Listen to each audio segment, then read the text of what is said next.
नमस्ते, जय हिंद। दोस्तों, बहुत दिनों से एक मामला हमारे देश में बहुत उठा हुआ है।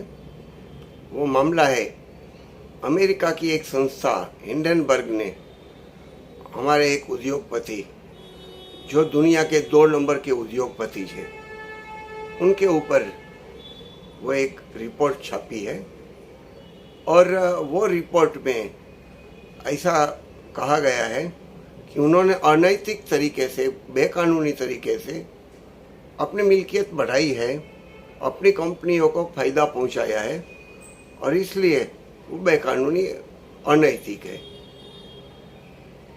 पता नहीं ऐसा क्यों है, लेकिन ये मामला उठने के बाद अखबारों में वगैरह जगह पे ये बीजेपी वालों को पेट में बहुत दुखने लगा।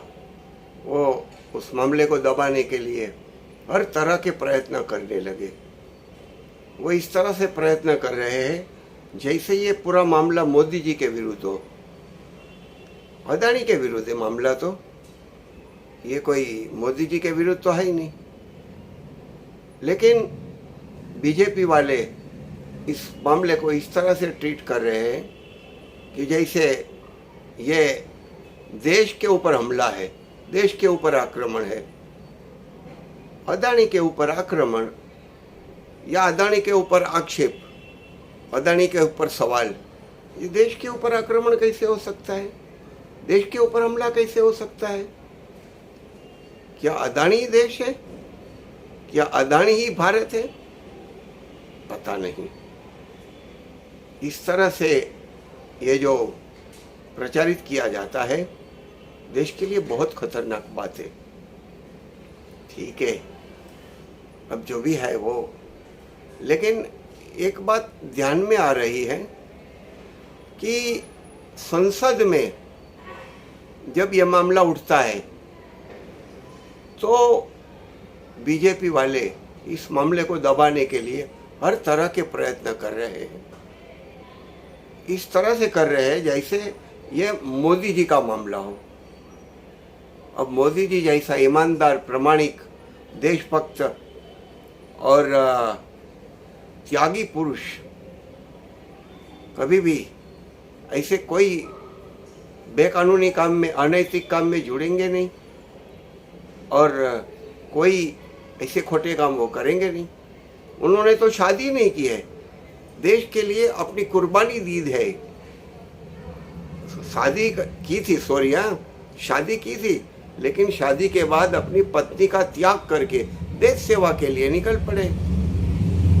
कहाँ कहाँ जाकर उन्होंने तपस्या की, हिमालय में और कंदराओं में, गुफाओं में। ऐसा महान व्यक्ति के ऊपर ये आरोप लगाया जा रहा है कि अदानी से उनका रिश्ता क्या है।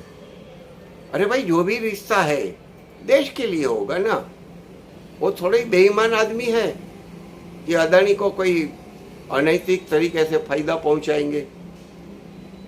लेकिन बीजेपी वाले इसको इस तरह से प्रचारित कर रहे हैं जैसे मोदी जी पे हमला हो। अदानी इस तरह से प्रचार कर रहे हैं जैसे देश पे हमला हो, भारत पे आक्रमण हो। जो भी है, अब हम तो इसमें बहुत छोटे आदमी हैं। मैं भले एक राजनीतिक पार्टी का मुंबई का अध्यक्ष हूँ, लेकिन जो भी, मैं तो छोटा आदमी हूँ, मुझे भी इसमें इतना तो पता नहीं है।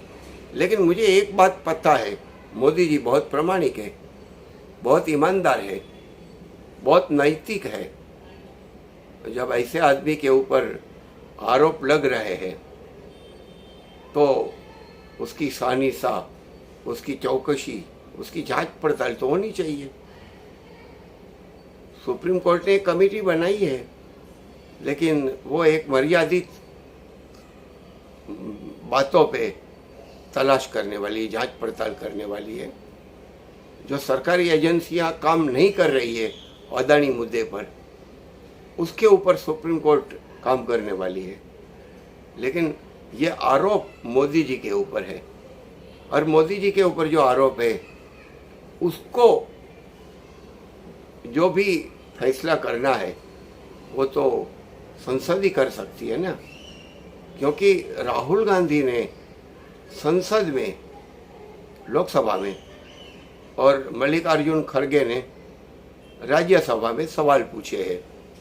ठीक है, स्पीकर ने, दोनों स्पीकर ने उनके सवालों को उड़ा दिया है, निकाल दिया है कार्यवाही से, लेकिन फिर भी वो सवाल तो खड़े हैं ना, लोगों में खड़े हैं, जनता में खड़े हैं। और कहते हैं कि सिकंदर की पत्नी के ऊपर भी कोई शंका नहीं रहनी चाहिए।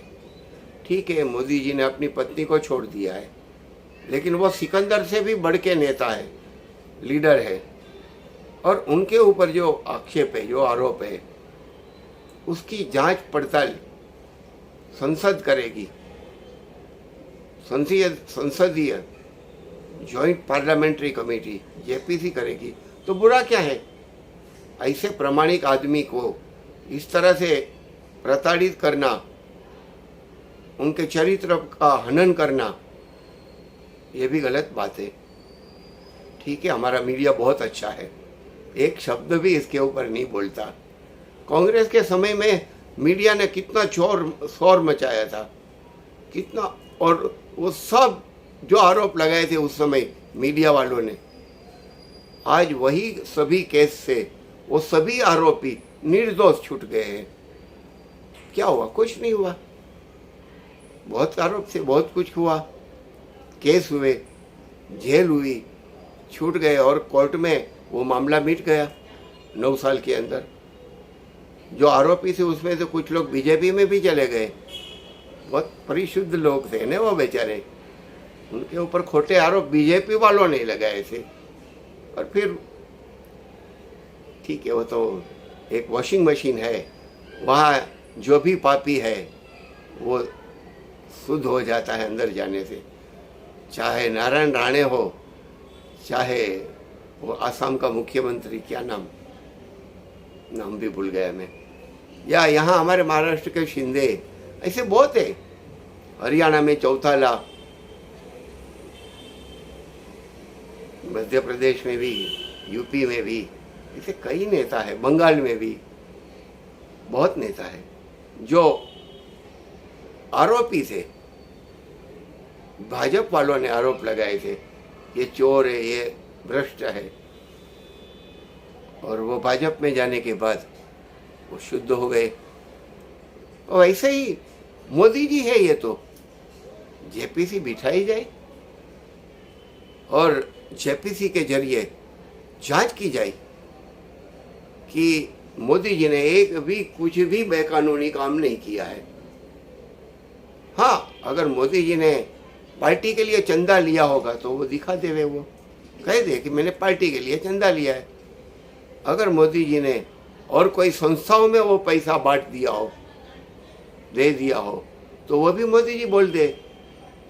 लेकिन मोदी जी जैसे पवित्र और निष्ठावान, देशभक्त, प्रामाणिक नेता के ऊपर इस तरह से आरोप के साथ प्रधानमंत्री बने रहना ठीक नहीं है, अच्छी बात नहीं है।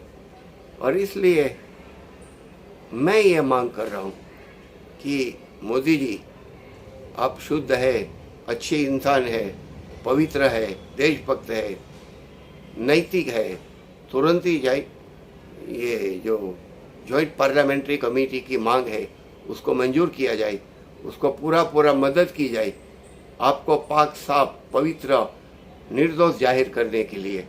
और अगर ऐसा होता है तो इस देश का इतिहास बहुत ही बढ़िया तरीके से सामने आएगा और मोदी जी जैसा नेता पवित्रता के साथ छूट जाएगा। मैं इतना ही विनती करता हूँ, मोदी जी डरिए मत, भारत की जनता आपके साथ है। आपकी पवित्रता, आपकी निर्दोषता आप जॉइंट पार्लियामेंट्री कमेटी के सामने पेश करें और संसद को चलने दें। जिस तरह से आप संसद में रुकावटें डाल रहे हैं वो बहुत गलत है, लोकतंत्र के लिए खतरा है। इसलिए आपसे विनती है, नम्र विनती है कि लोकतंत्र बचाने के लिए आप जेपीसी की मांग को कबूल करिए और सच सामने लाइए। जय हिंद, भारत माता की जय।